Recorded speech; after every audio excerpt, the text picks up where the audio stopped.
ना ही पछतावा, ना ही किसी बात का खौफ। लाल शॉल में लिपटी महिला पुलिस के बगल में खड़ी इस महिला को जरा ध्यान से देख लीजिए, क्योंकि ये वही महिला है जिसने अवैध संबंध के चक्कर में अपने ही घर में खून की नदियां बहा दी, और इस बात का इसे जरा भी अफसोस नहीं है। इस महिला का नाम है दीपा।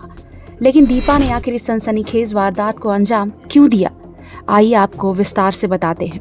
दरअसल शुक्रवार यानी कि 5 जनवरी को गाजियाबाद पुलिस को एक रिक्शा चालक की हत्या की जानकारी मिलती है, जिसे मोदी नगर के एक गांव में सनसनीखेज तरीके से अंजाम दिया गया था।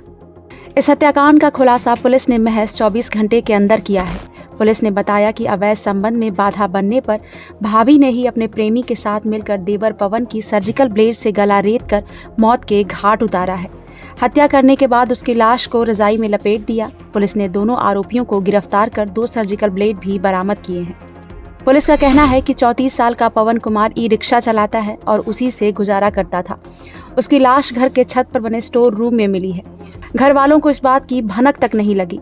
परिवार के लोग घर के काम में लगे रहे तो किसी ने उस पर ध्यान नहीं दिया। दोपहर करीब 3 बजे जब बच्चे छत पर कपड़े लेने के लिए गए तो कमरे में पवन का खून से लथपथ हालत में शव पड़ा था।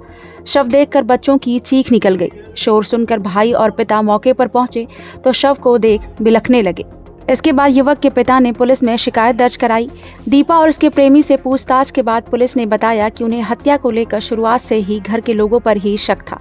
मृतक का बीच वाला भाई ललित कुमार 1.5 महीने पहले बेंगलोर में रहकर काम कर रहा था।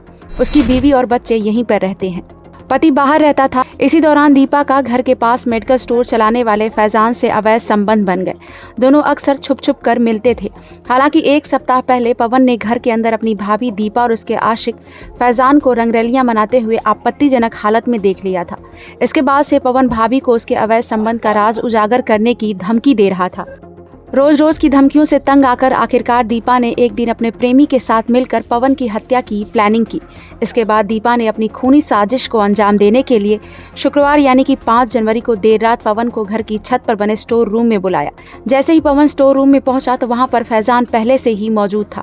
मौका देखते ही फैजान ने पवन को दबोच लिया। इसके बाद सबसे पहले दीपा ने सर्जिकल ब्लेड से पवन का गला रेता।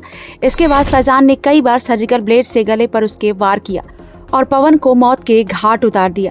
इसके बाद दीपा बड़े ही आराम से घर में घूमती रही, लेकिन उसका ये गुनाह छिप नहीं सका और पुलिस ने दीपा को प्रेमी के साथ गिरफ्तार कर लिया है। ब्यूरो रिपोर्ट, क्राइम तक।